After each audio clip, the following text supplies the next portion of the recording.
Hello. Hello అని వినపడుతుందా? Yeah yeah వినబడుతుంది. ఎలా ఉన్నారండి? ఎలా ఉంది? నిన్న దాడి జరిగింది అంటూ మీపై కూడా వస్తున్నాయి. అలాగే నిన్న మీరు మీడియాలో మేము చూసాము మీపై దాడి జరిగింది, దాడి జరిగిందని చెప్పి కూడా మీరు చెప్పడం మనం చూసాం. ఎలా ఉంది హెల్త్ సిచ్యువేషన్, ఎలా ఏ విధంగా ఉంది? రోజుకి నొప్పులు బాగా తిరిగినాయి. ఇది టీకేం కలే కానీ ఈ బోన్ కాలర్ బోన్ ఎఫెక్ట్ అయింది. ఓకే. ఏం జరిగింది? మీపై దాడి జరిగింది అంటూ కూడా ఆ వార్తలు వస్తున్నాయి. సో మనం చూసాము మీపై దాడి జరిగింది, హాస్పిటలైజ్ కూడా మీరు ఉన్నారు. అసలు వాస్తవంగా అసలు ఏం అంటే చెప్తారు? ఎప్పుడైతే నేను అసలు ఫస్ట్ ప్రీతి అండ్ ఉదయని మీడియా ముందుకు తీసుకొచ్చాను, వాళ్ళు అంటే చిన్న పిల్లలకి కూడా ఈఎంఐ అలవాటు చేసి వాళ్ళని లోపరుచుకొని బ్లాక్ మెయిల్ చేసి వాళ్ళతో ఎలా ఆడుకుంటుంది అనేది వాళ్ళు ఎప్పుడైతే చెప్పడానికి ముందుకు వచ్చారో అప్పటి నుంచి నా మీద అటాక్ స్టార్ట్ అయింది. అంటే అప్పటిదాకా ఏదో మాటలు ఇట్లా ఉన్నాయి, ఆ రోజు చెప్పిసిరేయడం కానీ అంటే డైవర్ట్ చేయడం, మ్యాటర్ తెలియకుండా డైవర్ట్ చేయడం అనేది మొదలెట్టారు. ఆ తర్వాత నేను ఎక్కడికి ఇంటర్వ్యూకి వెళ్ళినా ఆ దిలీప్ శంకర్ గానీ లేకపోతే ఈవిడ గానీ వచ్చి ఏదో బూతులు మాట్లాడడం, ఏదో ఏదో రకంగా నన్ను అక్కడి నుంచి వెళ్ళిపోయి చేయడానికి ట్రై చేస్తూనే ఉన్నారు. బట్ అయినా కూడా నేను తగ్గకపోయేసరికి సరే మొన్న రాత్రి ఏమైంది, ఒక టీవీ ఛానల్ వాళ్ళు ఇంటర్వ్యూకి పిలిచారు. TV channel and news paper వాళ్ళది, డైరీ న్యూస్. అయితే వాళ్ళు వెళ్ళాను. బట్ వెళ్ళడమే బాగా లేట్ నైట్ అది యాక్చువల్ గా 10:30, 11 అట్లా వెళ్ళాను. ఇంటర్వ్యూ జరుగుతుంది లైవ్ అది.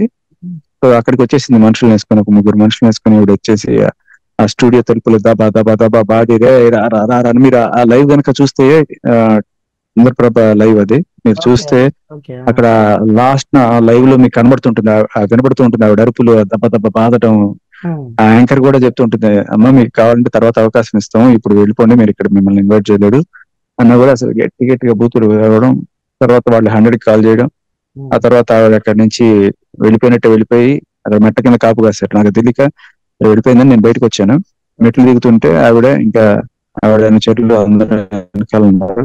సో నా మీద చెప్పులు ఇసిరే ప్రయత్నం చేస్తుంది. సో నేను తప్పించుకొని దూసుకొని ముందుకు పోయే ప్రయత్నం చేస్తాను. సో ఇంకా వాళ్ళందరూ కూడా మీద పడడం, కొట్టడం ఇదంతా జరిగింది.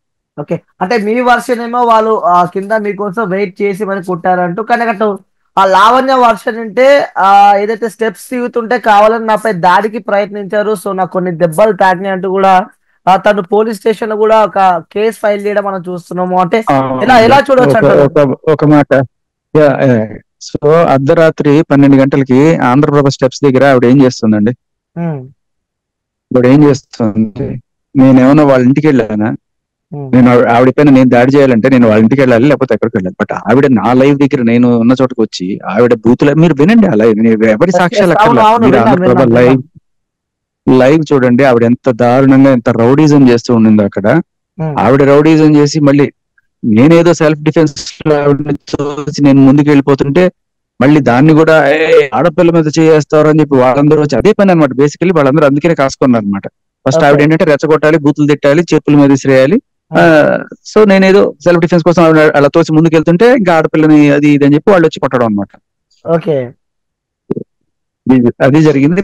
బట్ అదే అంటున్నాను, నేను దాడి చేయాలంటే నేను ఆవిడ ఉన్న చోటుకి వెళ్ళానా? ఆవిడ నేను ఉన్న చోటుకి వెళ్ళిందా?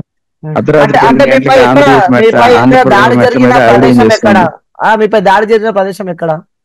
ఆంధ్రప్రభ, జీ న్యూస్ ఈ రెండు ఒకటే బిల్డింగ్ లో ఉంటాయి. జీ న్యూస్ టాప్ ఫ్లోర్ లో ఉంటుంది, ఆంధ్రప్రభ న్యూస్ పేపర్ కిందే ఉంటుంది. బట్ వాళ్ళది కూడా లైవ్ యూట్యూబ్ లైవ్ నడుస్తుంటాయి కదా. సో అక్కడ ఆంధ్రప్రభ నుంచి ఒక కనీసం మెట్లు ఉంటాయి బాగా కిందకి దిగడానికి. మెట్లు దిగుతుంటే అక్కడ కాపు కాసి ఇలాంటి పని చేశారు అర్ధరాత్రి దొంగలాగా. ఓకే. అంటే ఇంకొన్ని వార్తలు కూడా తెరపైకి వస్తున్నాయి. శేఖర్ భాష ఇంటి దగ్గరికి వెళ్ళి కొంతమందితో కలిసి లావణ్య శేఖర్ భాషని కొట్టింది అంటూ కూడా కొన్ని వార్తలు వస్తాయి. సీసీ కెమెరా ఫుటేజెస్ కూడా మీరు కలెక్ట్ చేశారు అంటూ కూడా మాకు బయట వినిపిస్తున్న టాక్. మరి దీన్ని మీరేమంటారు? మరి లేదు వినండి. యాక్చువల్గా ఇది ఖచ్చితంగా తప్పు, అబద్ధం, ఫాల్స్ ప్రచారం. అలాంటిది ఏం చేయలేదు. కానీ ఆ రోజున నేను ఇంకా చాలాసేపు కూర్చోబెట్టేశారు లోపల. ఆ అమ్మాయి ఇట్లా బయటంతా రౌడీజం చేసి గట్టి అరిచి ఆ ఛానల్ వాళ్ళందరినీ బూతులు తిడుతుంటే ఆవిడ యాంకర్ కూడా భయపడిపోయి, వద్దు సార్ మీరు బయటకు వెళ్ళదు, ఇప్పుడు వెళ్ళొద్దు అంటే సరే కొంచెంసేపు కూర్చున్నాను నేను. కూర్చున్న తర్వాత బయట ఇప్పుడు ఇక్కడ కాకపోతే మీ ఇంటికి వెళ్ళి గొడవ చేస్తారా అది ఇది. అప్పుడు నాకు ఇంకా ఒళ్ళు మండిపోయింది. అంటే నేను ఇంకా మా ఇంటికి వెళ్ళి ఫస్ట్ వాళ్ళని అలర్ట్ చేద్దాం, ఒకవేళ ఏమన్నా సెక్యూరిటీ వాళ్ళకి పోలీసులకి ఫోన్ చేద్దామని చెప్పి నేను ఫస్ట్ అందుకని బయటకు వచ్చాను. కాకపోతే ఇంటికి రావడం అట్లా ఏం చేయలేదు వాళ్ళు. బట్ అక్కడే అయింది. ఆవిడ అక్కడి నుంచి పోలీస్ స్టేషన్ కి పోయింది. నన్ను జనాలతో కొట్టించి, నన్ను బూతులు తిట్టి, నా మీద చెప్పులేసి, ఆవిడ నేను దాడి చేశానంటూ వెళ్ళి పోలీస్ స్టేషన్ లో కేసు పెట్టింది. ఇంకా మన బతుకులు తెలిసినవి కదా, మన పోలీస్ స్టేషన్ లో ఆడపిల్ల కేసు పెడితే తీసుకుంటారు. ఆవిడ పెడితే ఎఫ్ఐఆర్ అయిపోద్ది ఇమ్మీడియట్ గా, ఏమీ చెప్పక్కర్లేదు. నేను కూడా తర్వాత పోలీసులు వచ్చి, నేను హాస్పిటల్లో ఉన్నప్పుడు వచ్చారు పోలీసులు. నేను యాక్చువల్లీ 100 కి ఫోన్ చేశాను ఇట్లా జరిగిందని.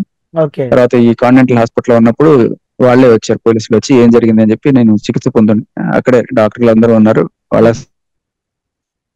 Hello, due to maybe technical issue ద్వారా సో శేఖర్ భాష అయితే బ్యాక్ వెళ్ళడం మనం చూస్తున్నాము. సో తను హెల్త్ కండిషన్ అయితే తనకి బాగోలేదు. సో తను నిన్న కాంటినెంటల్ హాస్పిటల్లో అయితే తను అడ్మిట్ అయ్యాడు. సో తను చెప్తున్నాడు తనపై ఆ జరిగిన దాడి కూడా ఒక మీడియా ఛానల్ దగ్గర తనపై దాడి జరిగిందంటూ కూడా క్లియర్ గా తను చెప్పడం చూస్తున్నాం. Due to some technical issues ద్వారా సో తను మాట్లాడలేకపోయాడు. సో నెట్ కూడా సరిగా లేదు. సో వెళ్ళాం శేఖర్ భాష దగ్గరికి వెళ్ళి ప్రయత్నం అయితే చేద్దాం. సో అక్కడికి వెళ్ళి తనతో ఇంకా క్లారిటీగా తెలుసుకుందాం.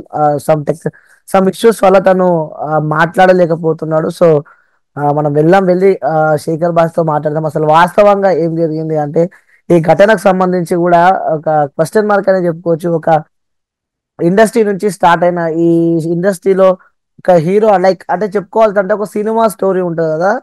సో సినిమా స్టోరీ లాగా మొదలైన వీళ్ళ ఆ లవ్ స్టోరీ, ఆ తర్వాత బ్రేకప్ స్టోరీ, దాని తర్వాత ఆ తర్వాత వాళ్ళ ఫ్రెండ్స్. సో ఇది ఒక పెద్ద బిగ్ ట్విస్టే ఉంది.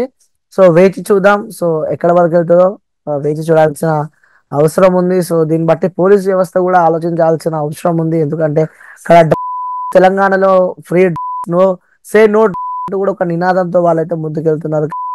విషయం వచ్చిన కదా, పోలీసులు ఎందుకు నోరు మెదపడం లేదు, పోలీసులు ఎందుకు మాట్లాడటం లేదు, సో ఆలోచించాల్సిన అవసరం ఉంది. సో ఇంకొన్ని రోజులు అంటే ఎవరికి ఏం జరగబోతుంది అని కూడా వేచి చూసే ప్రయత్నం అయితే చేద్దాం. సో సైనింగ్ ఆఫ్, నేను మీ యాంకర్ అనేది.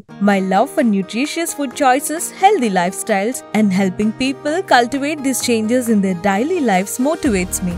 I have explored a few options, but Sun Institute is the obvious choice for my journey. Sun International, Hyderabad, Visakhapatnam.